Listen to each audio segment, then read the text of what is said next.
see here. So, all right, recording has started. I guess everybody from the waiting room has been admitted.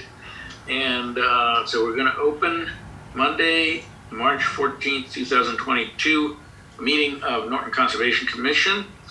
And as is our obligation, we're going to begin with reading the preamble relating to the suspension of the open meeting law and the fact that this is required to be carried out by Zoom. So Dan Pearson, if you have that in front of you, if you'd be willing to read it, that would be great.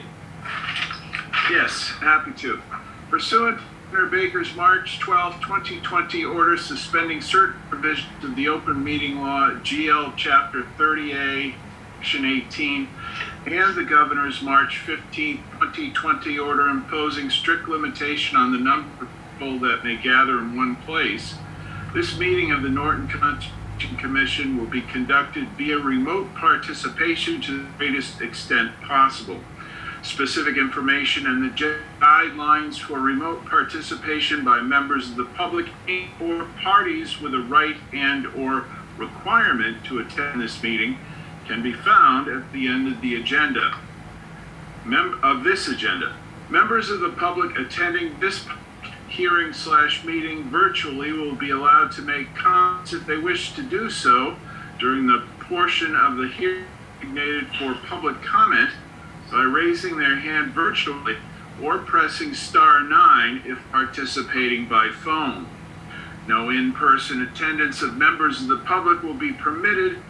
Every effort will be made to ensure that the public can adequately access proceedings in real time via technological means. In the event that we are unable to do so, despite efforts, we will post on the Norton Cable website, www.nortonmediacenter.org, an audio or video recording or other comprehensive record of proceedings as soon as possible after the meeting. All right, thank you, Dan. So I just want to list the Conservation Commission participants. We have John Thomas, our director, Megan Harrop, our assistant, myself, Julian Kadish, who's chair, and Lisa Carroza, vice chair, and Dan Pearson and Ron O'Reilly. And our first item on the agenda is a new public hearing, DEP number 250-1037, concerning 54 Plain Street, Madison Energy Investments, and it is to request, I guess, an amended order. And do we have a representative of the applicant? Yes, good evening, everyone. For the record, Tim McGuire. I'm a wildlife biologist and wetland scientist with Goddard Consulting. I'm here on behalf of Madison Energy Holdings. Could I do a screen share, please? You have capabilities, Tim. Great, thank you very much. So at 54 Plain Street, there's an existing solar field that was approved in a previous notice of intent. In the surrounding vicinity of the field are several trees, many of which are dead. And the applicant has already suffered some damage to the solar field as a result of tree fall due to the storms we had this winter, and even some more damage to the fence in the recent couple of weeks. So we went around and surveyed a lot of the trees within the relevant vicinity of the field that were standing dead, that were close enough to pose a threat to the field. We marked them and took detailed notes on all of them in this report that was submitted to the commission, and they're shown graphically on this image here. I had the opportunity a couple weeks ago to go out and walk the solar field with John Thomas, the director, to take a look at all of these trees, of which he agreed that they should be removed. So we discussed the proper permitting action for how we can go about taking these trees down, as several of them, as you can see, occur within buffer zone. And per his recommendation, we then submitted a request to amend the order of conditions that would allow a selective tree cutting zone within 50 feet of the solar field to sort of represent a relevant vicinity in which trees could die and pose future damage to the solar field, in which this purple zone here will be surveyed each year so long as the order of conditions is open, with a similar report as of which that we submitted to the commission to be submitted for any trees recommended for removal by a wetland scientist or an arborist for the commission's review and approval. So we did submit that official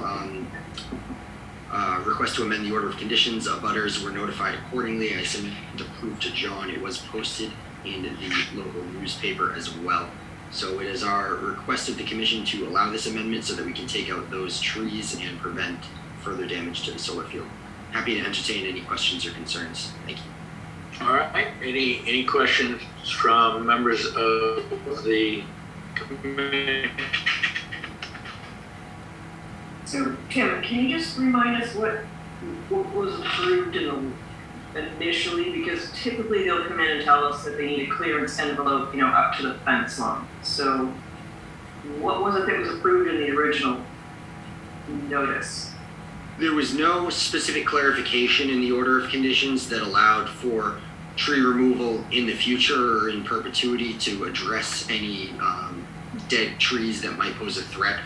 As you can see, based on this letter here, there's detailed notes on all of them being dead with fissures forming and such. So it's our wish on behalf of the applicant to allow something that would facilitate a conversation with the commission in the future that will provide the applicant an opportunity to if trees die or start to fall and hang in the winter, that this would have an easy review period and opportunity for the commission to come out and take a look at any trees in the relevant vicinity and address approval to remove at a meeting. So to answer your question, there was no clear language approved in the order of conditions for addressing issues as this. But was there a no touch with the 25 foot? Was that honored? I don't believe so, and we're requesting to remove these solely for safety reasons. Right. I'm just trying to figure out what was originally done in the initial 25, whether they came in with the promise that they were going to, be able to make this work without going into the 25. That's what I'm concerned about or interested in. So sure. All of these trees are accessible by foot, and it's the intention of the applicant to have them removed by hand as well. So we don't anticipate any damage to the 25-foot buffer zone or the wetlands as well. So where is the 25 foot? So the green buffer zone that you're showing is the 50 or the, I don't know which one that is. That is the 100-foot buffer zone. The 25 is not shown in this. Okay. So is it the 25 is not shown on here? Correct. Okay. I think putting the 25 on here would be helpful for the future. So does this mean, we're not giving approval then for you to cut down anything within the 50 feet at any time. Are you going to come in each time with a graphic that's similar to this for the record, or what exactly are you asking approval for? That's correct. What's clearly articulated in the letter was exactly that it's not just a zone of you can take down trees whatever you want. It's just a matter of allowing this zone to be used for the applicant to propose exactly what you said, a similar report, with similar graphics as rather this one, as such to show, where any trees that may pose damage in the future to be removed. Some of these as well in the close vicinity of the school also posing a threat to that side. So it's not, the language we use is not necessarily a zone where you can do whatever you want. It's just a zone that facilitates an easier review for the commission moving forward to approve or deny any specific tree removal. Okay, I would just ask that you put just for the record, that you put our 25 foot no disturb zone on the plan, just moving forward. Yeah, Lisa, I think it's already there. Tim, if we could go back to that plan. I thought you said it wasn't. 100 foot. So the 25 foot actually is, I'm sorry, I misspoke. It is shown on the engineering plan that I used in the GIS overlay here. Okay. We didn't specifically color that in like we did the 100. Yeah. Okay, I got it. I see. Thank you for that clarification. Okay. Yeah, Tim, if you could just, there's a dotted line that appears to be the 25. If you could just outline some of those. And yes, there are some of these trees within that 25 foot zone, but this absolutely. Yeah, I recognize that. I just Yeah, want to see it relative to that zone. That's all. Yeah. Yeah, but even if those several trees are, for example, one of them is, a couple of them appears to be right on the edge of the wetland, it's like some of these trees are probably 180 foot tall, I would guess, and they're going to come down eventually. Depending on which way the wind is blowing, it's going to be a problem. So even if they're within the 25, I'm in favor of doing a controlled resolution of that kind of issue. Yeah, I agree, Julian. It wasn't my point. My point is just I wanted to make sure the 25 was on the plan. That's all. That's all. Real simple. That's all. Okay. So we're looking for any additional questions. Let's see if I can bring up the list here. So I don't see any hands up among members of the audience or anyone else. So to me, this is fairly straightforward and non-controversial. And if there are no further questions, so John, is this something we can issue an order or have a motion to close, and then we can issue a modified amended orders? Yes, that is correct. So unless there are further questions, I can entertain a motion to close this in anticipation of an amended order. I'll make a motion to close the file. Lisa, did I hear you make a motion? Yeah, I'm making one right now. Make a motion to close the public hearing for file 250-1037. Motion made by Lisa and seconded by? Second. We got competing seconds. So Dan Pearson, I think, beat you. So roll call vote, starting with Dan and Lisa. Aye. All right, and I'll throw in an aye. And Ron, how do you vote? Aye. All right. Thank you, Tim, for that. We're all set. The motion. Thank you very much. And if John, carries. if you wouldn't mind just And, mailing the original amended order to my office, that would be great. Yeah, they're gonna have to vote on it, so it's gonna be till the next meeting. But I'll send you over the language too, what we're gonna put in there too. Okay. Okay, thank you. Would you like me in attendance just for the approval and ratification of that next meeting? You can if you want, but obviously you're gonna see some of the language, so it's up to you. All right, and that will be on the 28th? Yes. All right, thank you so much. Take Yep. care. Yep. Bye.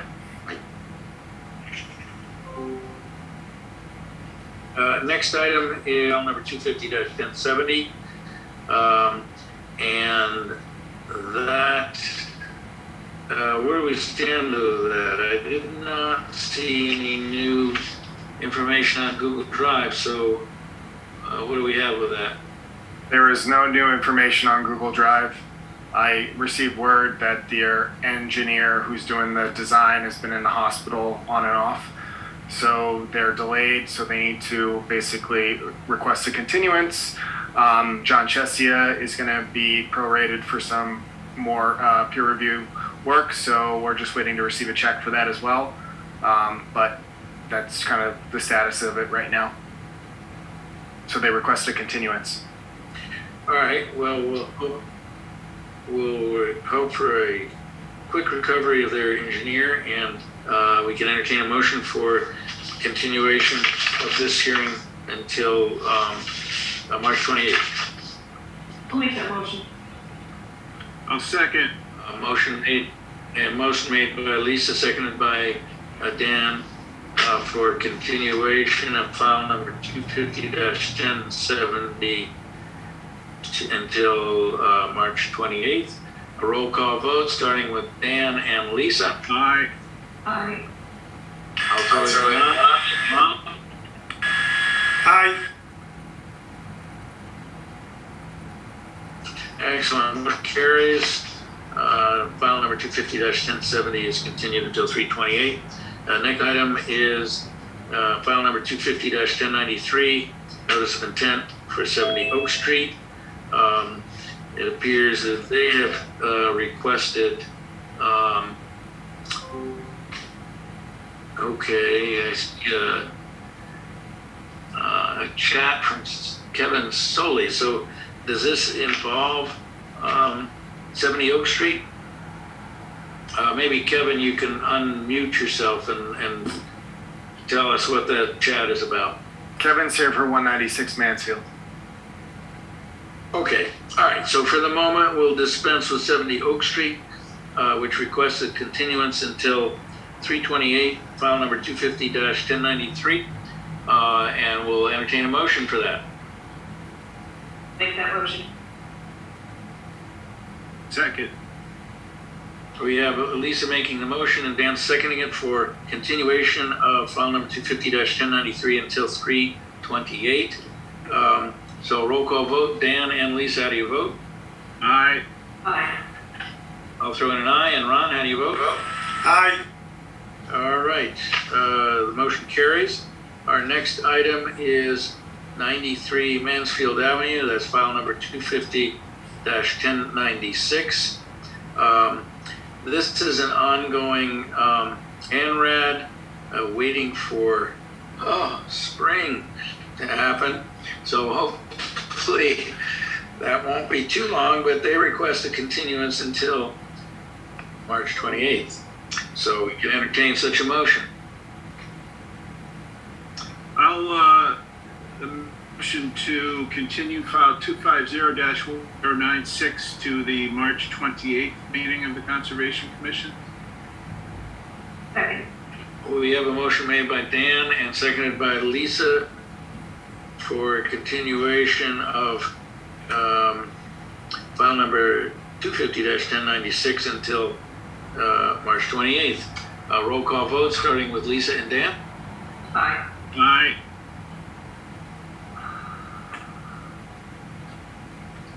I'll throw in an aye. And Ron, how do you vote? Aye. Okay, the motion carries. Next item, I guess we'll move that to, so John, do we need to have a motion to table this until the end of the meeting or not? Or we could just skip over it until the end of the meeting? You know, the applicant's on the call right now, so I guess we can, ask them. I mean, they have text in there, but if they could verbally just request it. Hi, Kevin. Hi, everyone. Thank you. I really apologize for this. Was wondering if you might be able to take the next application 4 hours, and then we could come back. I'm finishing up another conflict right now, and I should be finished hopefully in the next 20, 30 minutes. Okay. That shouldn't be a problem. Thank you. We'll continue and yeah, you bet. All right. So 295 West Main Street. This is it's file number 250-1098, and this is a large warehouse in. Oh no, I got that wrong. This is yes, this is the YMCA. It was the previous. You're right. Previous one was the warehouse. So this is continued from our prior meeting. Do we have a representative of the applicant? Yes, Mark with Oak Hill Engineering. Okay, go ahead, Mark. Okay, I'm going to start sharing my screen.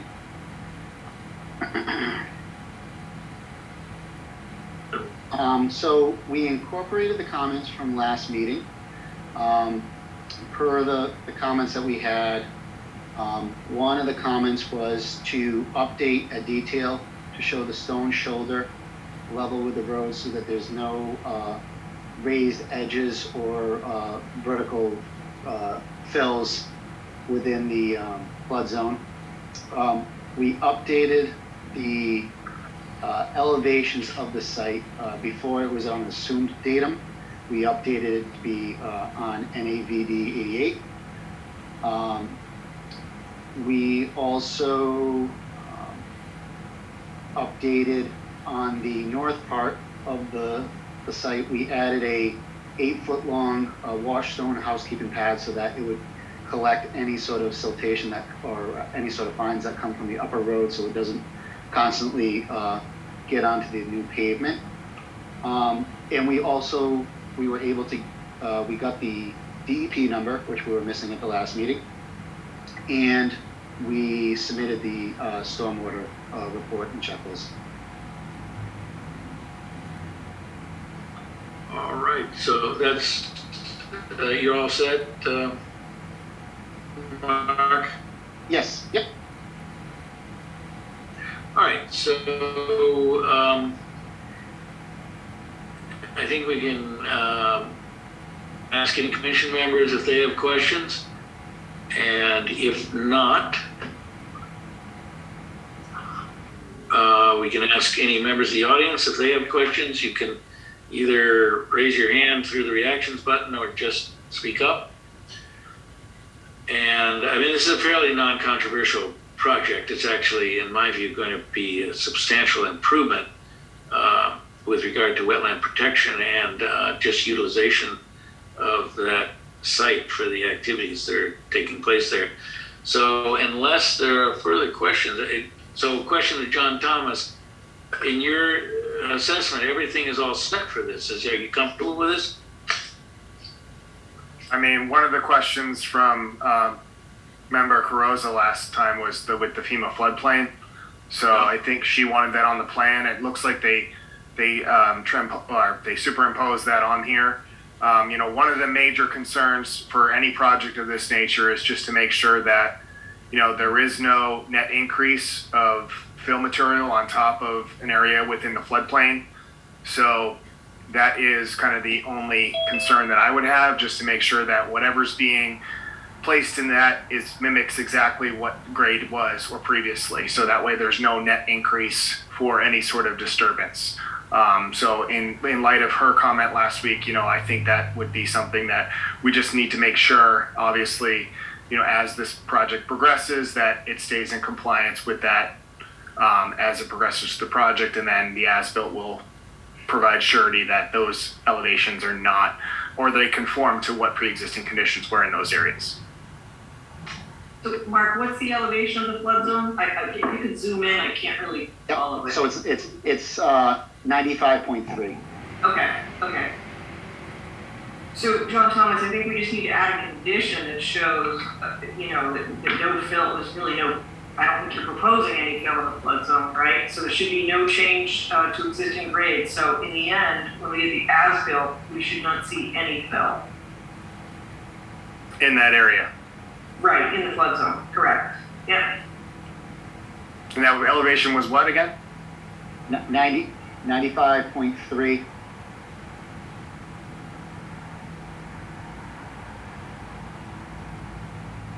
Sorry, it's 95.3 in some areas, and then there's a change right around here. It goes to 95.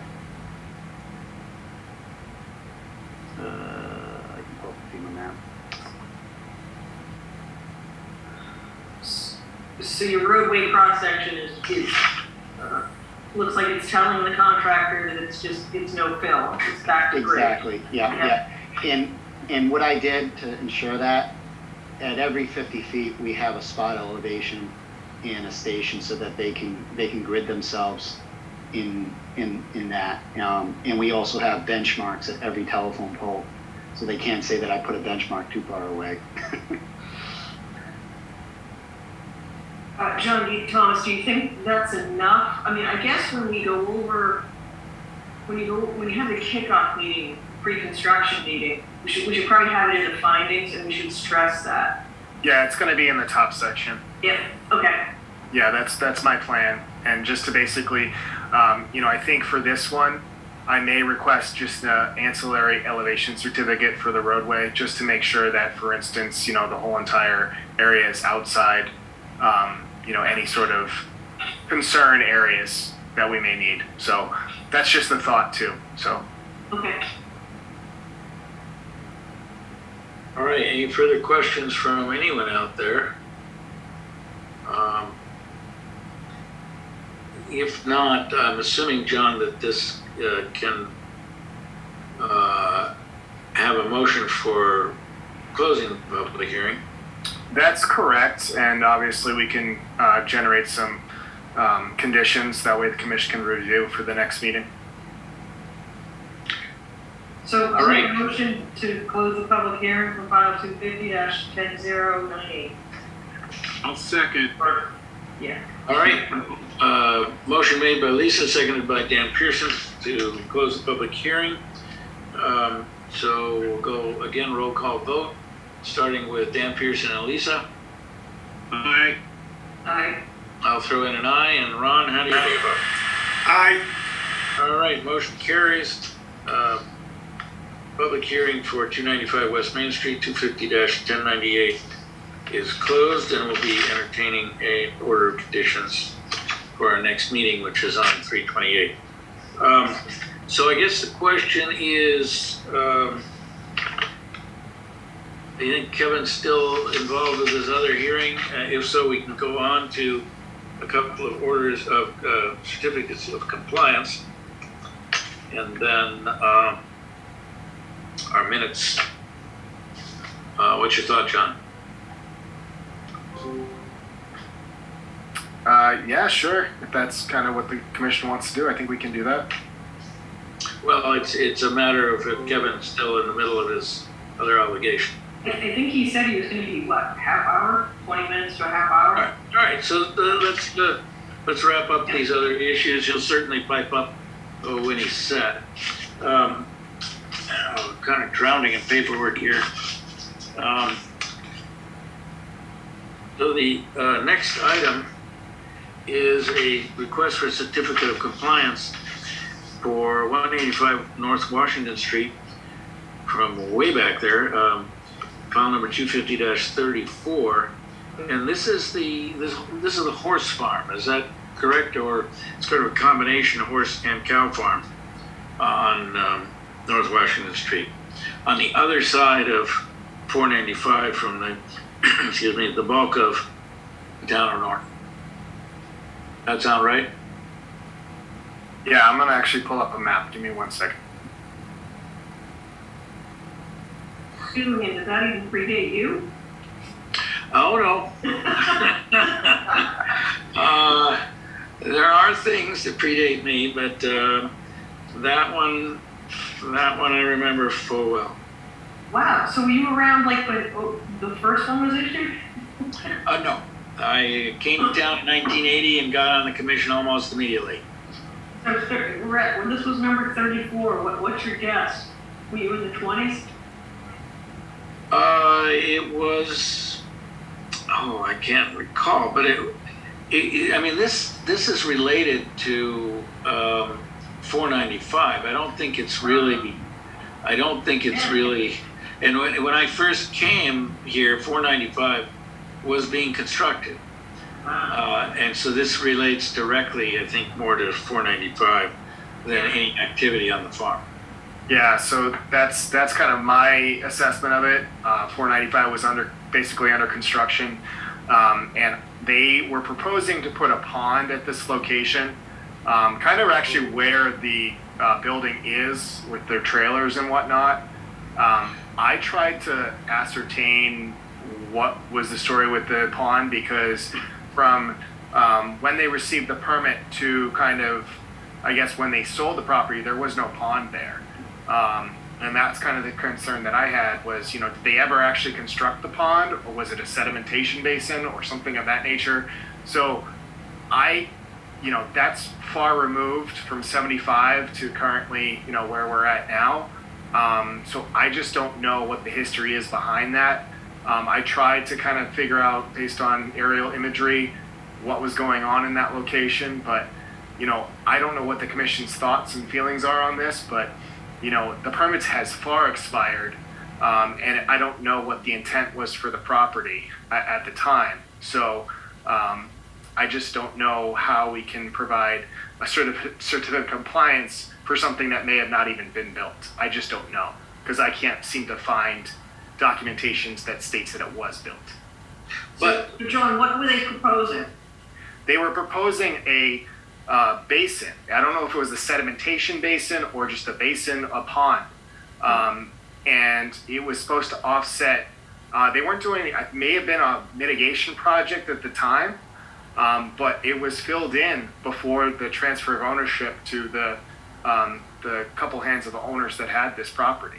And that was it, I think I think the transfer happened in 96, and then before that was like late 70s.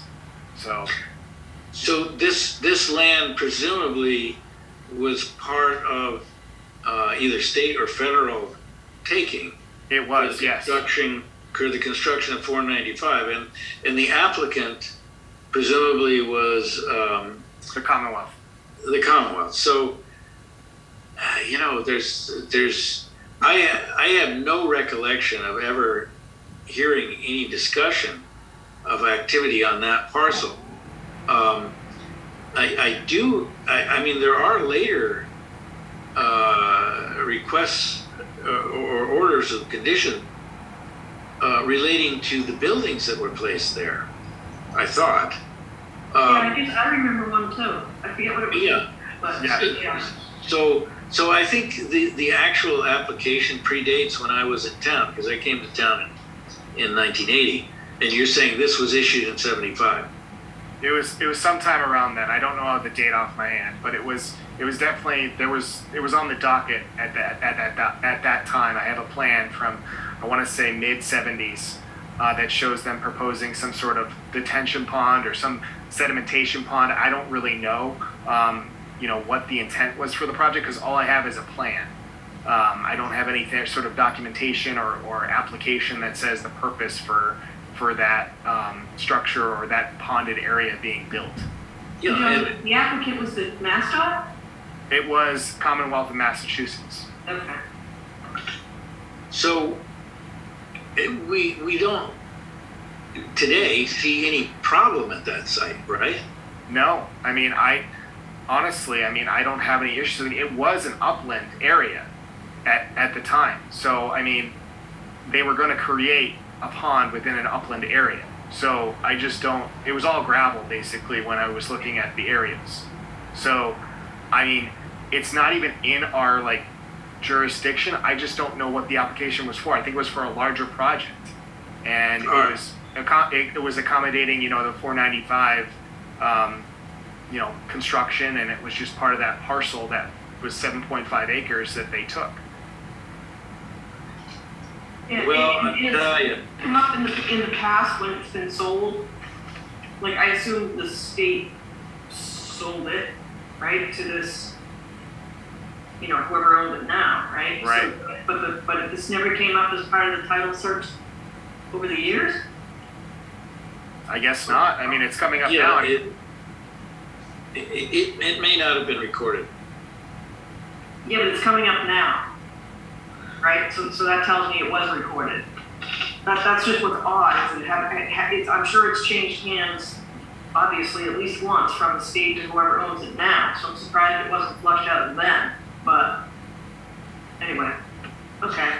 Well, it appears not to be covering up any kind of problem. So I am in favor of just getting it off the books myself. Yeah. So I will check the box that states that the permit is expired and it doesn't look like the work was done. Is that kind of what you want me to do for this one? Yeah. If you didn't find any evidence of a pond. Yeah. I didn't find any evidence of a pond based on my research, so.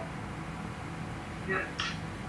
All right, well, I'm willing to entertain a motion to issue a certificate of compliance or whatever you call it, even if the work is not done, Yes. for file number 2-34. Yeah, it's still a COC. I'll make that motion. All right, motion made by Lisa and seconded by? Second. All right, seconded by Ron. No, I didn't. That's not right. Seconded by Dan.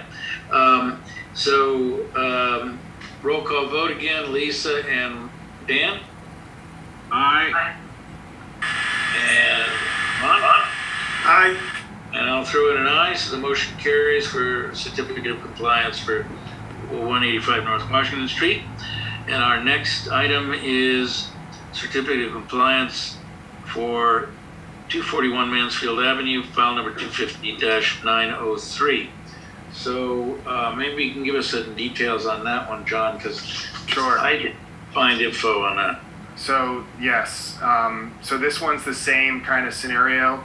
The box that is kind of checked or should be checked is it says the above reference order conditions has lapsed, was therefore no longer valid, and the work regulated by it was never started. So that is the same case for this project, which I will show in a second. I actually went out there. I've actually talked to the applicant. I guess the gentleman that was actually preparing or proposing to do the expansion of the rear of Alberto's restaurant, he passed away. So, for instance, the intent of this whole entire project, I guess, passed with him. So this work was never done, and the permit has expired. It expired, I think it was valid up till, I want to say 2016, 2017. But it is now expired, and I told the landowner that if he ever wants to do more work on the property or wants to do work within 100 feet of the adjacent wetland, that he would need to refile for any sort of new proposed work. He knows the situation. I've actually talked to his staff out there and have reminded them to clean up all trash and debris that flow into the wetland area. So they've done that. They've gone out there, I re-inspected it, and the area is now clean and free of all sorts of trash and rubbish. So, Yeah, I do have recollection of this one.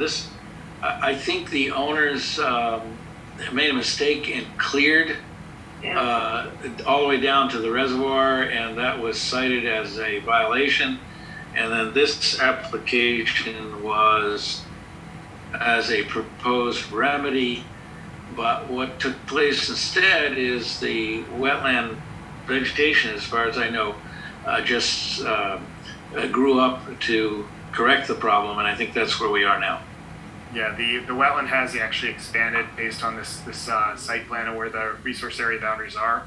That's one comment I did have, was that the wetland looks like it's further closer to the parking lot than what's actually shown on the plan. So any sort of proposed land use project would probably be more difficult for the applicant in the future. But at the same point, I did see some of the information that was transpired from my predecessor on this project. So I was privileged to kind of understand what the purpose of this was. I guess the conditions that were in there basically said specifically that the issuance of this order condition releases all enforcement and everything else on the project. So it doesn't say basically certificate of compliance for the work or anything like that. It just said the issuance of this permit.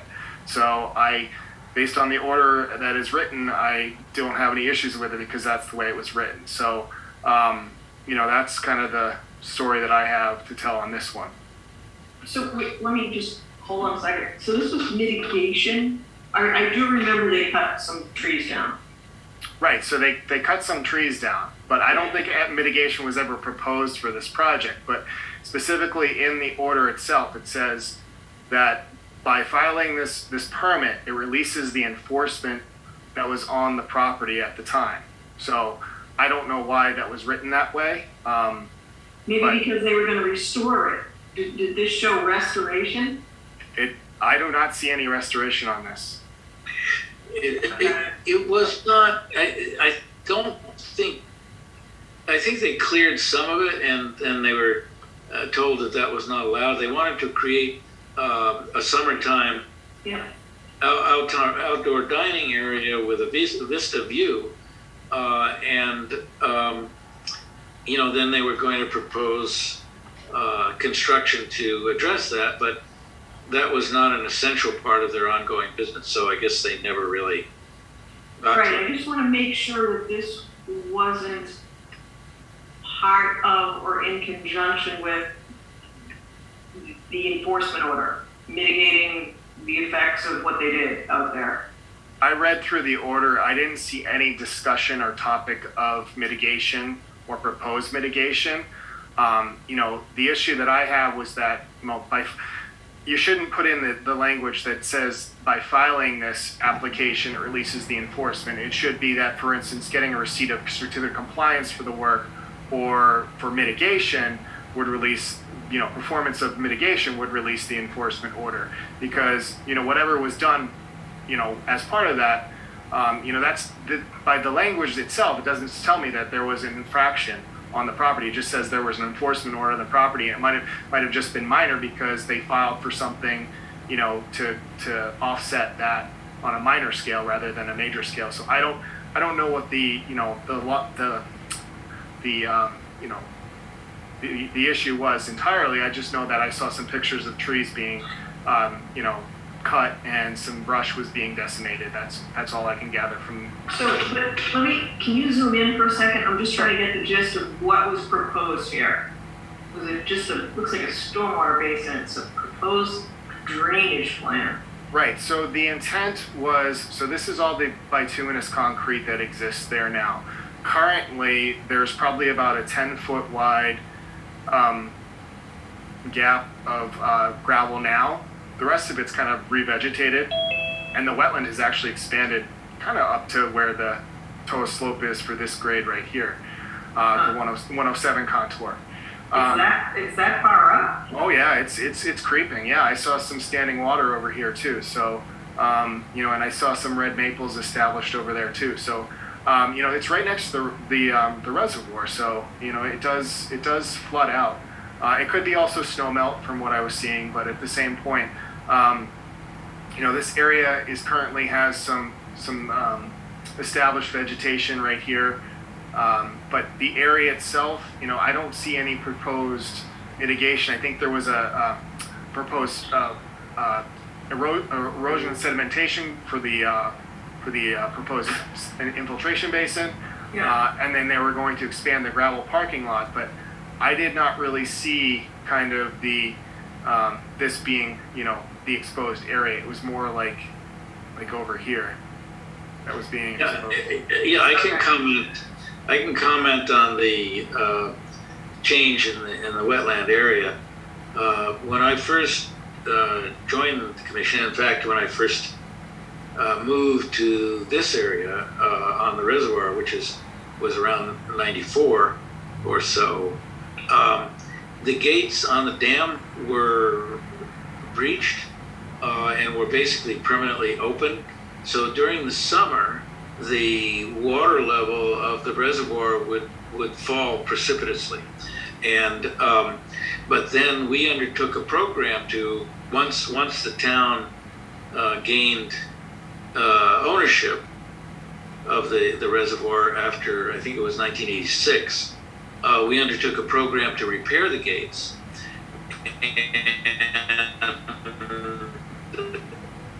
And after that, the water level never dropped, the level of the dam.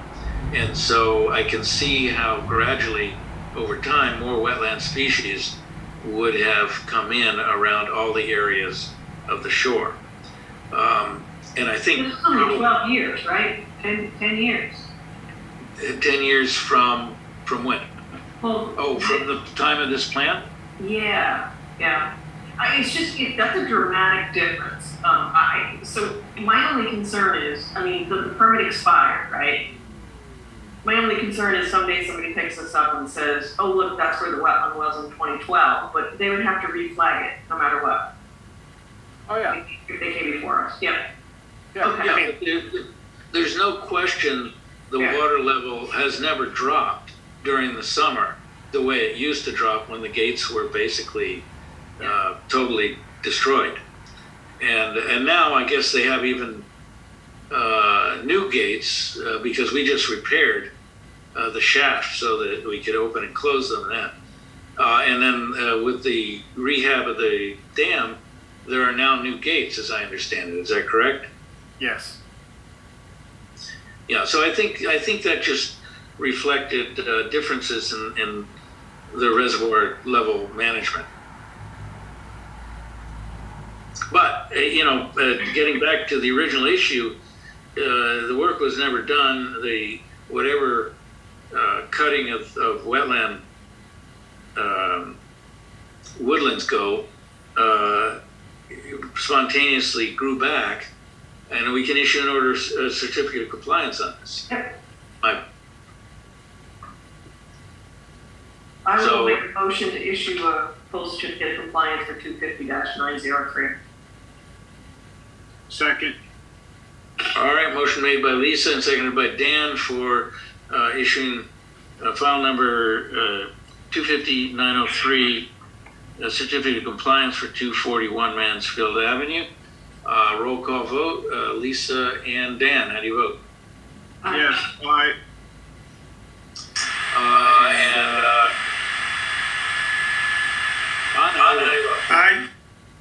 And I'll throw in an aye, so the motion carries for a certificate of compliance.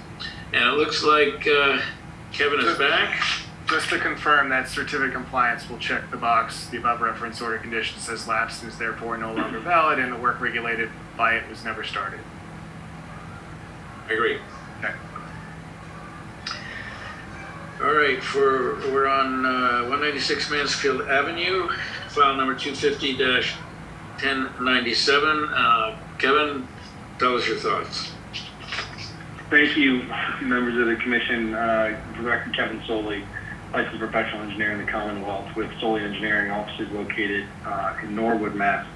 Thank you again for taking those other items out of order. I apologize, but I'm here with you now, and I appreciate the time this evening. So if I'm gonna share my screen.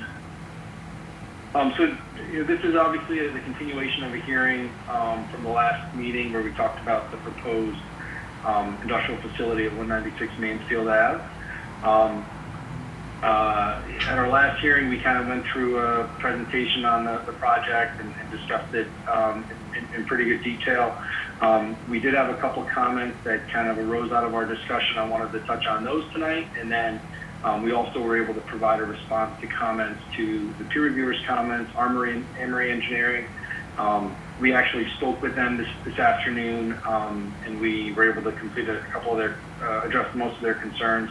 I understand that we want to make sure that we can kind of have a clean review from them. So we expect that just because some last minute information was pulled together, we expect this to be continued to the next hearing, but I'd like to think that we've been able to address all the concerns and we can satisfy everything that they were looking for.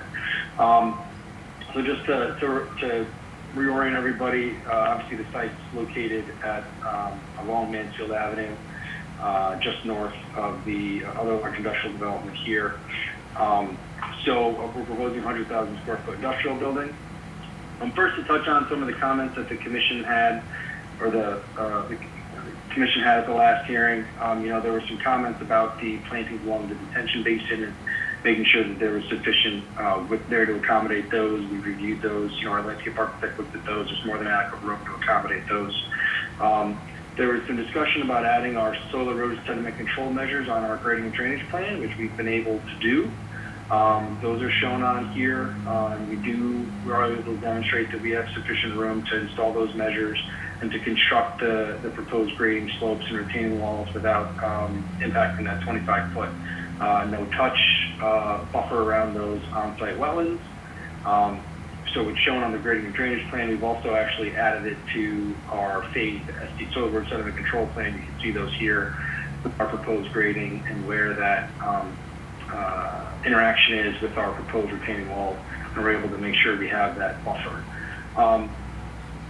Another item on the soil erosion sediment control comment was just making sure we had a clear discussion regarding sedimentation basins or sedimentation traps. Our SEC plan has been revised to show and to call those out, and to also provide calculations just to ensure that we satisfy the requirements of the town of Massachusetts DEP and obviously the town of Norton.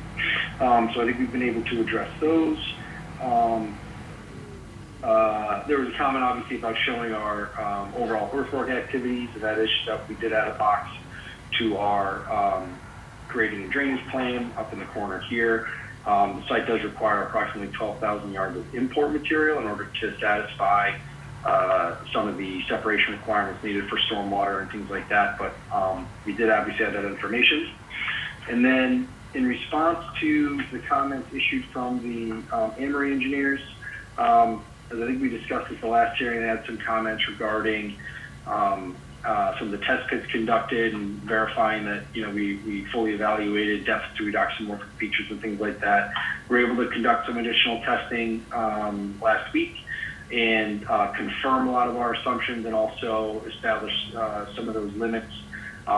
We will be having some minor modifications to our underground detention system in response to some of the investigation, but we've been able to work through and address those, concerns and make sure that we're still obviously meeting the requirements of the Norton stormwater regulations and the DEP requirements. I think we got an email from Amory today indicating that we had addressed most of their comments. However, some very small, we're going to be just providing them some additional calculations to really satisfy everything. I think there were only 4 items that they were still looking for clarification on, and we're more than confident we're going to be able to address those concerns. So with that, I think I'd be happy to answer any other questions that the commission may have regarding the application. Kevin, I assume that you prepared an O&M plan that Armory is looking at and review? Okay. Yeah, there's an O&M plan that's included. It's an appendice of our engineering report. They didn't have any comments on it last time, but we'll bring it up to Pat to make sure that they look at that as well. Thank you. Kevin, one question I had for you. Do you anticipate changing that basin, the configuration, and making it closer to the wetlands as you kind of do your reevaluation, or is that going to stay the same? No, it's going to stay the same. We may enlarge it slightly, but actually bring it towards the building. We won't we won't introduce any additional activity in proximity to the wetlands. All right, so it won't be more than 50 feet, or it will be more than 50 feet away from the wetland, right? The limit of the basin is yes. The top of the basin is correct. Okay.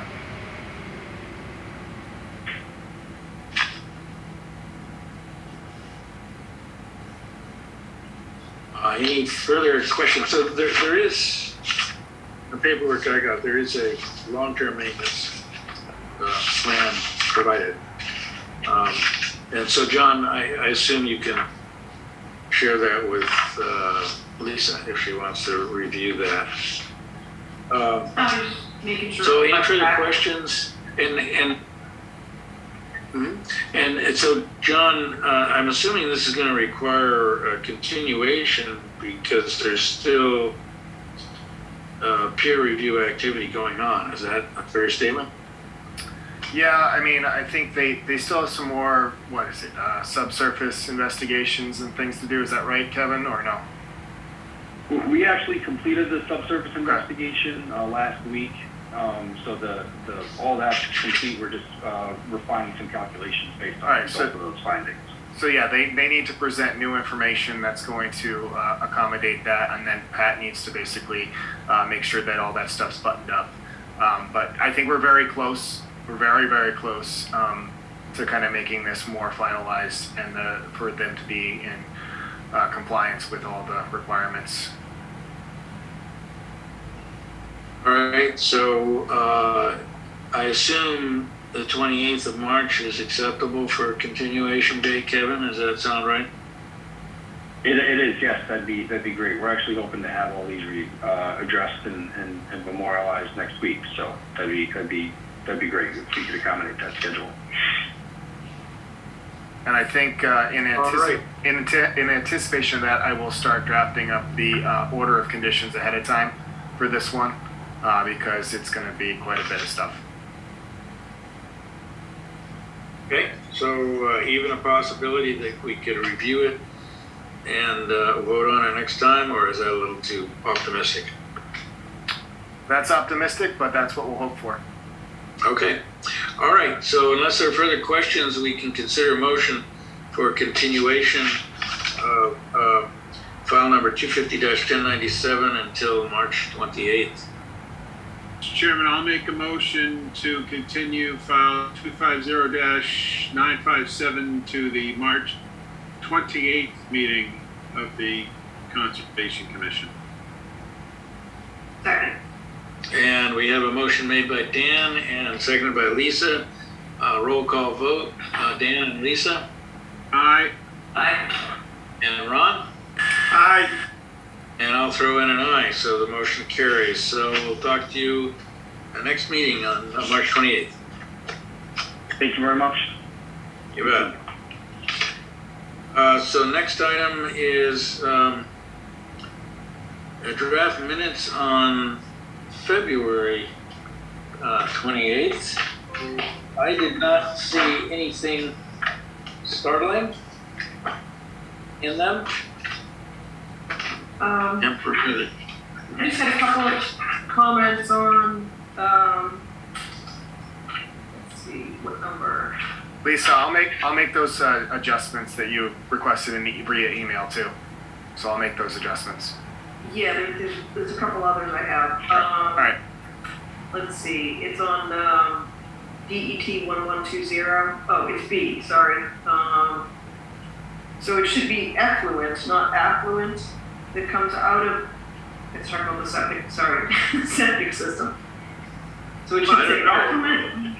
It could be fairly good It should be fertilizer. Affluent, Yeah. effluent, yes, I know. And then it says Julian Kadish brings attention to the fact that the total project is within the resource area. I think we meant the buffer zone, right? Or was this in Riverfront? Now I can't even remember. I think it was the buffer. So where are we now? This is the DET one, right? The one with the Yes. 172, the septic system one. Yeah. So that's Riverfront. Okay, so it is in the, all right, so that's correct. Okay.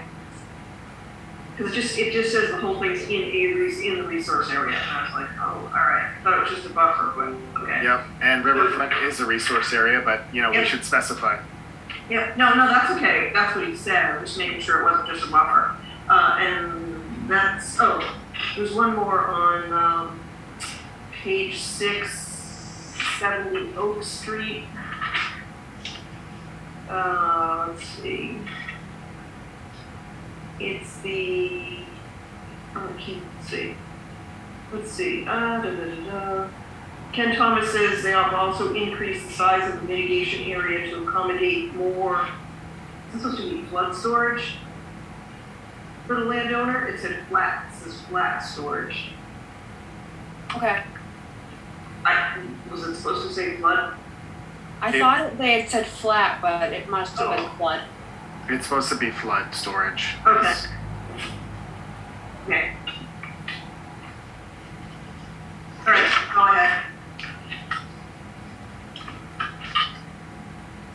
Any other modifications, amendments? If not, we can consider a motion to approve the amended draft of February 28th minutes. I'll make a motion to accept the meeting minutes of 2/28/22 as discussed.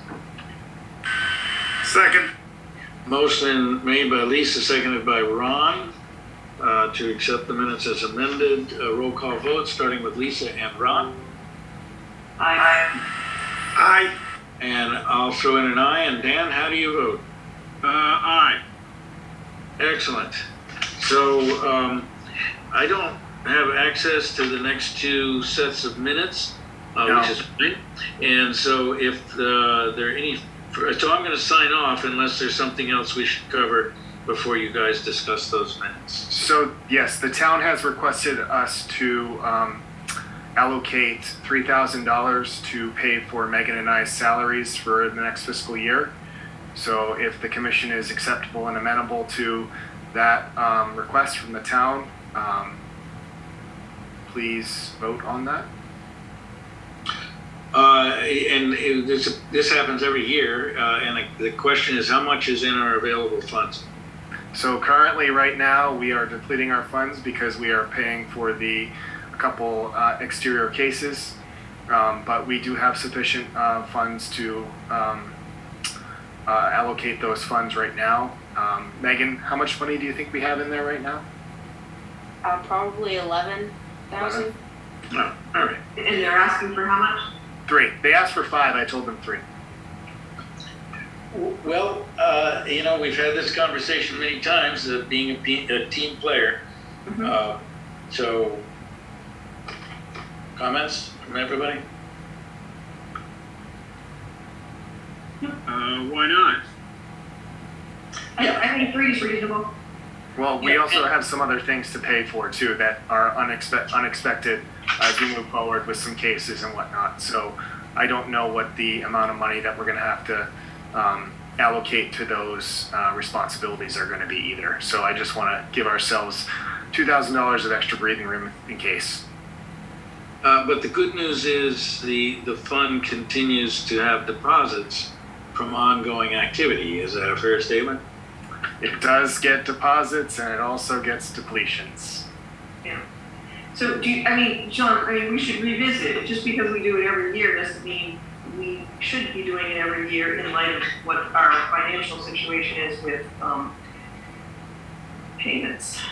Yes, and I've also requested some money from capital and for funding next year. So I'm planning to play, trying to be nice at the same time and be a team player. So Okay. So I just don't want to run out either. no, I agree. I don't want to run out either. I'm definitely aware of the situation, but I also need to make sure that I don't cut off the giving tree per se.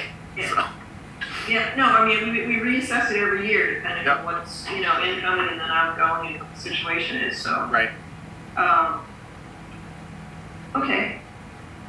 So I would guess I would make that motion to transfer it from the which fund? The Wetland protection. Wetland Protection Act fund to the general fund at the request of the select board. Yes. Looking for a second? I will second that. All right, so Lisa made a motion, Dan seconded to transfer $3,000 from the Wetland Protection Fund to the general funds. Again, roll call vote, starting with Lisa and Ron. Aye. And Dan, and I'll throw in an aye. Aye. All right. The executive session meeting minutes, I didn't get copies of those. Yes. So we don't have a quorum this evening, so we can't vote on any of those meeting minutes either. Oh, okay, from those, okay, I got it. Yep. I got it. So I didn't have Megan send those out. Okay. So they're just going to be on the docket saying that they're ready for review. I can send them out to you all individually if that helps. You can send me back comments, but I just need to make sure that we stay within the meeting law requirements. Yeah, I forgot we had for. Pisa's, sorry, go ahead. Pisa's shouldn't have an apostrophe. I didn't see the entire thing, but I sort of skimmed it. Pisa's shouldn't have an apostrophe. Okay. Thanks. Additional items to talk about? Old business, new business? So new news is that we today submitted for a grant opportunity for the Walker Street culvert upgrade and assessment and evaluation. So we're hoping to receive or be in receipt of about $60,000 for that work to kind of get a better understanding on how we can improve that area.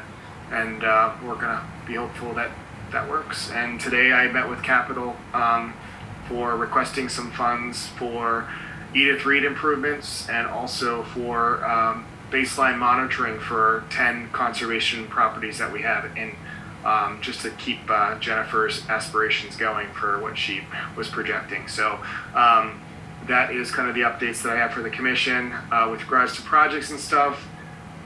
Nothing really new upcoming. We're going to be getting a new subdivision project, 4 lots coming in, hopefully, off of Dean Street. And as of right now, there isn't really much coming in the door, which is good. Okay. All right, anything more we need to talk about, or are we done? I have nothing else. Oh, we even lost Peter. Can you imagine that? We bored him to death. Oh, just so you know, John Thomas, I just sent you an email, and Megan, I will not be available the 28th because I will be sunning myself on the beach in the town. Oh, you poor dear. Lisa, how can you think that sunning yourself on the beach is somehow more interesting than spending time? And I've reached my limit. I have to go. She wants to get qualified for annual skin inspections for skin cancer. Come on. I'll be in the shade most of the time. Oh, excellent. Wear lots of sunblock, Lisa. I will. I had a friend who died of skin cancer. Oh yeah. Well, we'll say she's gonna wear. She's gonna wear her sunblock. And she's gonna be drinking in the shade. How's that? So, any further questions, comments, predictions? If not, we can sign off. Yes, actually, I do have, but I'd like to make the comment after after we stop recording. Is that possible? Yeah, we can. Yeah, we can.